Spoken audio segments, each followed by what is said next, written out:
Hi, I'm Gary and welcome to my shop.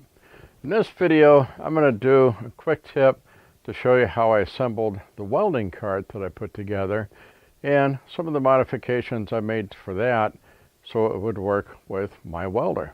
So stay tuned and I'll show you how I do this.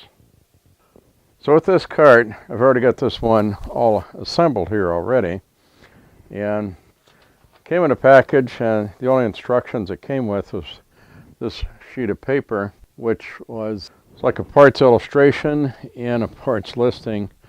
But I figured out from this illustration here how to put it together, and I kind of started at the bottom up and worked my way up with all the parts. You know, first the bottom platform, the wheels, and then these supports, and the back support, shelf in the middle, shelf on top, and then the handle part. I made a few modifications to what this showed it to be, particularly the way these screws go in. Here I've got them so that the threaded parts are extruding outward here. The illustration showed these to be inward, which would cause some obstruction for my things to fit in there adequately. And I measured this up carefully when I ordered it to make sure it would fit my welder perfectly. If I had these screws pointing inward, that's robbing space from it, then the welder won't sit in there. So I had to turn the screws around so they point out like this. And what I'm going to do is grind these off like I did this one here. And then I can take a hot glue gun and just put a little dab of glue on there. That's just as effective as putting like plastic caps on these. Another thing was this handle here was in the way. It's usually up more, and it has brackets when they would attach like on this screw here.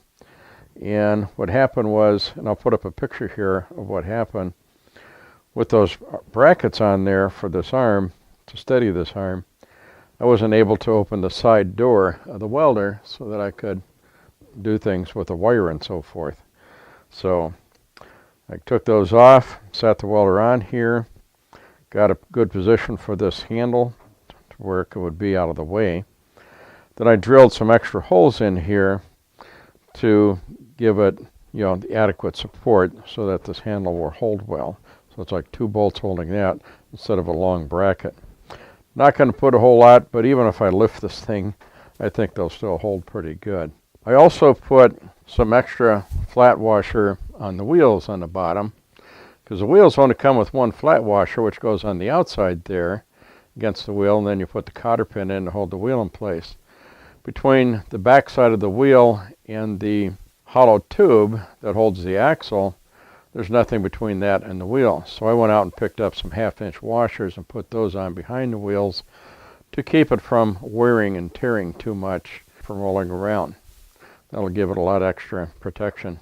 So that's pretty much it as far as the modifications for this goes. Other than that, it's a pretty nice little cart, worth the money, and I'll get some good use out of this. Well, thank you for watching this video. I hope you enjoyed it and you got the inspiration to make or build your welding cart. If you did, please give me a like and share it with your family, friends, and fellow craftspersons. Also, please give me your comments. I'd love to hear what it is you would like to see. And please subscribe so you won't miss anything. So, if the ladies don't find you handsome, at least they should find you handy. Thank you.